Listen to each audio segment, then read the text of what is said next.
నా పేరు శేఖర్ రెడ్డి. ఎక్కడి నుంచి? వికారాబాద్ దారుణ మండలం తరగపల్లి నుంచి. ఎట్లుంది రేవంత్ రెడ్డి 1 ఇయర్ అయిపోయింది పాలన? రేవంత్ రెడ్డి పాలన ఏంటంటే మొత్తం కార్యకర్తలకు కానీ ఇలా కానీ దోసుకోండి అనే ఫీలింగే ఉంది మొత్తం. ఊళ్ళో పోటీ ఇప్పుడు ఏం చేస్తున్నారు, మా కాంగ్రెస్ కార్యకర్తలు ఉండరు కదా, కాంగ్రెస్ కార్యకర్తలకు మేము ఇండ్లు ఇస్తాం అవి ఇస్తాం ఇవి ఇస్తాం అని 400 ఇండ్లు శాంక్షన్ అని చెప్పి తరగపులలో అందరికీ ఒక కాగితాలు పట్టుకునే తిరుగుతుర్రు. ఏం కాగితాలు, మీ ఇల్లు రాసియండి.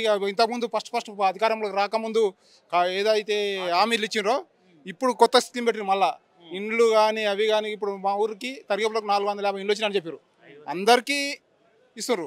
అసలుదారు ఎవరు ఇంత వస్తాయా రావా అని వాళ్ళు ఏమన్నారు. మేము ఇంత ఇండ్లు రావాలంటే కనీసం ఆఫీసర్లు కానీ ఇల్లు ఇవ్వాలి ఇండ్లు. ఇప్పుడు మా వార్డు నెంబర్కి వెళ్ళినట్టు పోయి నేను 10 ఇండ్లు ఇస్తున్నాను మీకు తీసుకోండి, ఇది ఇస్తున్నా తీసుకోండి. కాంగ్రెస్ కార్యకర్తలు ఊళ్ళ పోటీ ఇక దాంతో పైసలు వసూలు చేసుకుని కింద సరిపోయిన వాళ్ళు. ఇక నీకు ఇల్లు ఇస్తా, నాకు 2000 ఇస్తావా 3000 ఇస్తావా అంటే మొత్తం 10 మంది ఉంటారు కార్యకర్తలు నీ కాంగ్రెస్ లీడర్లు. ఆ 10 మంది ఒకరొకరు 50 ఇండ్లు పంచుకున్నారు.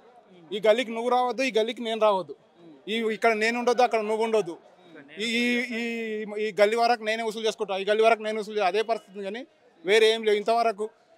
నిన్న మొన్న మళ్ళీ కొత్తగా మీ ఇంటికి 2500 ఇప్పిస్తా 2500 ఇప్పిస్తామని మాతో వచ్చే వాళ్ళు పెట్టే స్కీమ్ ప్రకారం 4-5 వస్తాయి.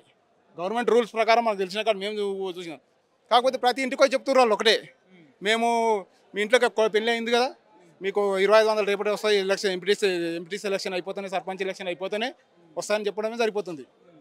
దానికి మొత్తం ఇక ఇప్పుడు సర్పంచ్ ఎలక్షన్ వాటికి పథకాలు మభ్య పెడతా ఉన్నారు. ఇప్పుడు ఏముంది, అంతకుముందు ఎంపీ ఎలక్షన్ల వరకు వేసి రైతు బంద్ చేసినాం ఇవి వేసినాం అవి వేసినాం అప్పుడు వరకు తిరిగారు. ఇప్పుడు సర్పంచ్ ఎంపీటీసీ జెడ్పీటీసీ ఉన్నాయి కాబట్టి మళ్ళీ సురువు చేసిన అన్నట్టు. ఇప్పుడు మళ్ళీ కొత్త స్కీమ్ డ్రామా ఊళ్ళో పోటీ కాంగ్రెస్ కార్యకర్తలు కానీ కొత్త డ్రామా ఇది అయిపోయినాక మళ్ళీ కన్నడ రియాలు రేవంత్ రెడ్డి మోసం చేసిండు. ఇప్పుడు కొంత మొన్న మాత రైతులు ఒడ్లు కొనుగోలు కేంద్రం పెట్టి ఓపెన్ చేసిన మాత మేము పోయి అడిగినాము, చూడప్ప మీరు బోనస్ ఇస్తామంటారు, ఎవరు ఇస్తుండ్రు, కనీసం మాకు ఒడ్లు మేము వేస్తాము, నాతో ఇంచుమించు 500 సంవత్సరాలు ఒడ్లు అవుతాయి, మేము ఒడ్లు అయితే వేస్తాము, మీరు నిర్వహణకి వచ్చిండ్రు, మేము ఏం చేస్తామని అడిగితే మేము మరి ఒకవేళ ఈ 500 బోనస్ అయిపోతే ఎవరు గ్యారంటీ అని అడిగినాం. అడిగితే ఒకటే అంటారు, రేవంత్ రెడ్డి గ్యారంటీ, మేము కాము. అరే మరి మీరు కాని అప్పుడు ఉల్లబోకి ఎందుకు వచ్చిర్రు, మీరు ఎందుకు వచ్చి కొబ్బరికాయలు కొట్టి ఆ బీజేపీ ఓ సంచి కొబ్బరికాయలు కొట్టిర్రు. రేవంత్ రెడ్డి చూసులు చెప్పేది ఉండే కొట్టేటప్పుడు ఏమో సంచి కొబ్బరికాయలు కొడుతుంది, 1 కిలో గింజలు కొనపోతుంది. 3 సార్లు ఇట్లా ఇదే విధంగా 3 సార్లు ఓపెన్ చేసి 3 కిలోల గింజలు ఒడ్డుకోలేరు మా తరిగపుల విలేజ్లో. అదే పరిస్థితి. మరి నిజంగానే ఇంత వ్యతిరేకత వస్తూ ఉంది కాంగ్రెస్ పార్టీ. ఒకవైపు వాళ్ళు ప్రజాపాలన మేము బ్రహ్మాండంగా చేస్తున్నాం, ఎక్కడా లేని విధంగా చేస్తున్నాం అంటారు, మీరేమో పథకాలు రావట్లేదని మీరు అంటున్నారు, కాంగ్రెస్ కార్యకర్తలకే పథకాలు వస్తున్నాయి అంటారు. సో ప్రజలు ఏమనుకోవాలి? ఇది ఇప్పుడు వాళ్ళు చెప్పేది ఏంటంటే కార్యకర్తలు ఏం చెప్తున్నారు, ఇంతకుముందు చెప్పినట్టే కార్యకర్తలకు వసూలు చేసుకోవడానికి సరిపోయిన ఇదే కానీ వేరేది ఏం లేదు. రేవంత్ రెడ్డి ఏడున్నాడు, ఇప్పుడు ఇంతకుముందు ఒడ్ల లేకనే సేమ్ ఇప్పుడు మాట్లాడుతున్నాం కాబట్టి ఒడ్ల స్కీము అప్పుడు మేము ఒడ్లకు బోనస్ ఇస్తామని ఒడ్లు కేంద్రాలు అన్నారు. ఇప్పుడు ఇది స్కీమ్ కూడా సేమ్. ఈ ఎలక్షన్ అయిపోయింది, సర్పంచ్ ఎంపీటీసీ జెడ్పీటీసీ ఎలక్షన్ అయిపోయింది అనుకో, సేమ్ మళ్ళీ మాకు సంబంధం లేవు, రేవంత్ రెడ్డి వెళ్ళాడు మేమేం చేద్దాం భయ అని కాడికి ఇల్లు అప్పుడు కనబడారు. ఇక కాకపోతే అవి ఉన్నాయనుకోండి ఇప్పుడు తిరుగుతారు ఊళ్ళో పోటీగా, ఇల్లు అవి ఇవి ఇస్తాం ఈ పథకాలు ఇస్తాం, రేపటి సంది సురువు చేస్తారు. ఇక 4 ఇండ్లు ఎవరు మాసం దగ్గర రాకపోవచ్చు, ఎవరైతే చిన్న బుగ్గులు ఫ్యామిలీలు ఉంటారో వాళ్ళ దగ్గర, అరే నీకు పెళ్ళి అయింది కదరా, నీకు 2500 వస్తాయి, నువ్వు అక్కడ పోకు ఇక్కడ పోకు, నువ్వు గట్టిగా ఉండు, నా కోటే కాంగ్రెస్ సర్పంచ్కి, అట్లయితే నీకు ఇల్లు ఇస్తాం లేకపోతే ఇప్పియము, ఈ విధంగా సురువు చేస్తారు అన్నట్టు. ఇప్పుడు మొత్తం బ్లాక్మెయిల్, ఇప్పుడు ఆల్రెడీ బ్లాక్మెయిల్ రాజకీయం నడిచేది. రేవంత్ రెడ్డి బ్లాక్మెయిల్ మొత్తం, ఈయన ఇంకా ఇల్లు బ్లాక్మెయిల్ కాకపోతే ఏంది, రేవంత్ రెడ్డి మొత్తం బ్లాక్మెయిల్ చేసి అంటుండే. ఇప్పుడు ఉన్నాయి కదా చూస్తున్నాం కదా మేము, దొంగలు లంగలు పెట్టట్టున్నారు, మనం న్యాయంగా పోతలేమని రేవంత్ రెడ్డి చెప్తున్నాడు. ఆ పని కార్యకర్తలు చేస్తారు కింద. గ్రామ సభలు ఎట్లా అనిపించింది? గ్రామ సభలో ఏం గ్రామ సభలు నడిచినాయి, వచ్చిండ్రు బయట అయిన వాడు ఇట్లా మేము మా సెంటర్లు పోతుంటే బూలు పడుతున్నారు, అరే ఏం అడుగుతారు ఏం చేస్తారు, మేము ఇస్తాం పోయి ఆఫీసర్లకే అది అవగాహన లేదు, చెప్పుదామని అవగాహన ఆఫీసర్లకే లేదు. వాళ్ళు ఇవి ఏం చేస్తాం సార్, మాకు ఉన్నాము మాకే తెలియదు, పోండి కాగితాలు తీసుకున్నాం. ఇప్పుడు సెంట్రల్ మాత్రం విలేజ్కి రేవంత్ రెడ్డి చిన్న తప్పు చేసిన అనిపిస్తుంది. ఇక ఏంటంటే ఏది మన జిరాక్స్ మిషన్లు పెట్టించేది ఉండే 6-7 ఇప్పటికీ ఒక్కొక్క కుటుంబం 20-25 సార్లు ఇచ్చిండ్రు. ఆ విధంగా అలానే బతుకుతున్నారు. ఎవరు జిరాక్స్ సెంటర్ పెట్టి కాంగ్రెస్ కార్యకర్తలు బతుకుతున్నారు.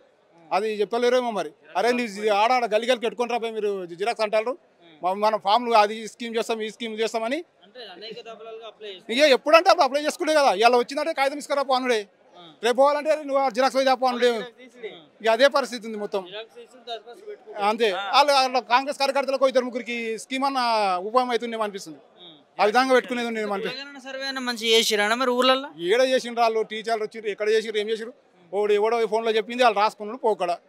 ఆడొచ్చి ఇంటికాడ వచ్చి చూసిన మా అసలు గట్టిగా సార్ మీరు లేనప్పుడు వస్తాం అన్నట్లు పెద్ద మనుషులు ఉన్నప్పుడు పోకడ ఇంటికి. అది మరి ఏది కరెక్ట్ చేస్తలేనప్పుడు మరి ఎట్లా అనుకోవాలి? ఎట్లా అనుకుంటా అంటే మొత్తం బ్లాక్ మెయిల్ చేసే అధికారంలోకి వచ్చిన తర్వాత ఫ్యూచర్ ఆలోచన 5 సంవత్సరాలు అయితే వెళ్తే సరిపోతుంది. తర్వాత సంగతి చూద్దాం, మళ్ళీ 15 ఏళ్ళు వస్తాం లేకుండా లేదు రాజకీయంలో అనే ఆలోచన. రేవంత్ రెడ్డి పాలన సూపర్. రైతు బంధు వాడే, దళిత బంధు వాడే, డాక్టర్ కిట్ వచ్చేసి హాస్పిటల్ ప్రతి ఒక్కటి అన్ని సౌకర్యంగా నడుస్తున్నాయి. ఆయన బ్యాగ్ నిండుతుంది, అవతల పర్సు ఖాళీ అవుతుంది.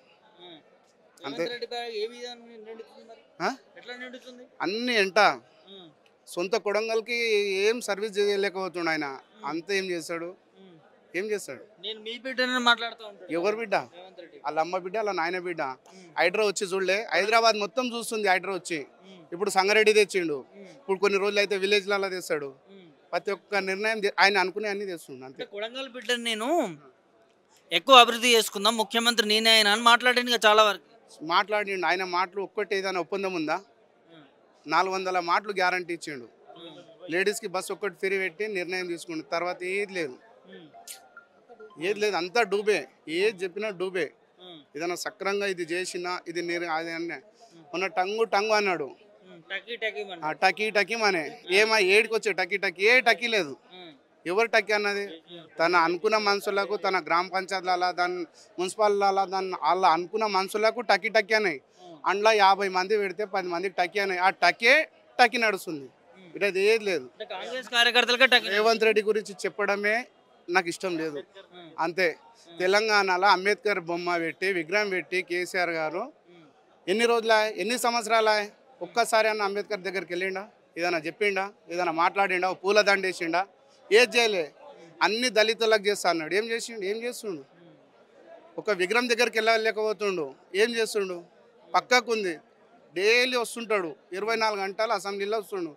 కానీ ఆడ అంత పెద్ద విగ్రహం, పెద్ద స్టాచ్యూ కనబడకొచ్చిందా? దళితులు అంటే అంతే. దళితులకు ఎంటేసుకొచ్చాడు వేరు, దళితులను కలుపుకొని పోకూడా వేరు. అంతే. 12 లక్షలు ఇస్తాను. 2500 ఆడియోలకి వేయలేరు అని ఇంట్లో తిడుతుంటే మళ్ళీ నువ్వు ఆ కిటు అది వేయలేడు అంటే నేను ఏం చెప్పాలి? నేను ఇంట్లో ఈ ప్రెస్ ఇంట్లో కొడతారు. ఆ రేవంత్ రెడ్డి గురించి ఎందుకు చెప్పుకున్నావు, ఎందుకు మాట్లాడుకున్నావు అని. ఎక్కడికైనా హైదరాబాద్ పోవాలంటే ఏం చేయాలంటే నిలబడి ఒకడు అవుతుంది. కూరగాయలు కొన్నీకే మండల్ లెవెల్లో వస్తున్నారు హైదరాబాద్కి. చీరలు కొన్నీకి వస్తారు. ప్రతి ఒక్క వస్తు నువ్వు అంటారు డైరెక్ట్, నువ్వు ఇంటికాడ నువ్వు పని చేసుకొని నేను పోయి హైదరాబాద్లో పని చేసుకొస్తా అంటున్నాడు. ఏదానికి? సంసారాలు ఖరాబ్ అయిపోతున్నాయి. ఆమె బస్సులో తిరిగితే కొన్ని సంసారాలు ఖరాబ్ అయిపోతున్నాయి. రోడ్లలో వచ్చేసారు తెలుసా? తెలివని మోగోళ్ళు ఇండ్లాలు ఉంటే హుషారున్న ఆడిది హైదరాబాద్లో తిరుగుతుంది. ఏం చేస్తుంది? ఎవరికి ఏం చేస్తారు? రేవంత్ రెడ్డి పాలన అట్లుంది. అంతే. మరోసారి ఎన్నికలు రాబోతున్నాయి. గ్రామ సర్పంచ్ సూపర్. ఎగ్జాక్ట్. పోలింగ్ ఎవరు కూర్చుంటారో వాళ్ళకి తెలుస్తుంది. అప్పుడు వాళ్ళది కాంగ్రెస్ పార్టీ రూలింగ్ వాళ్ళ మొత్తం నాయకులకు పోలింగ్లో కూర్చుంటారా? గ్రామ పంచాయతీలలో కానీ మున్సిపాలిటీలలో ప్రతి ఒక్కరికి కూర్చున్న వాళ్ళకి తెలుస్తుంది. కాంగ్రెస్కి ఓట్లు పడకు వచ్చినాయి, ఇక్కడ కూర్చొని వేస్ట్, ఇంటికి పోయేస్తాము అని ఆ నిర్ణయం వాళ్ళది.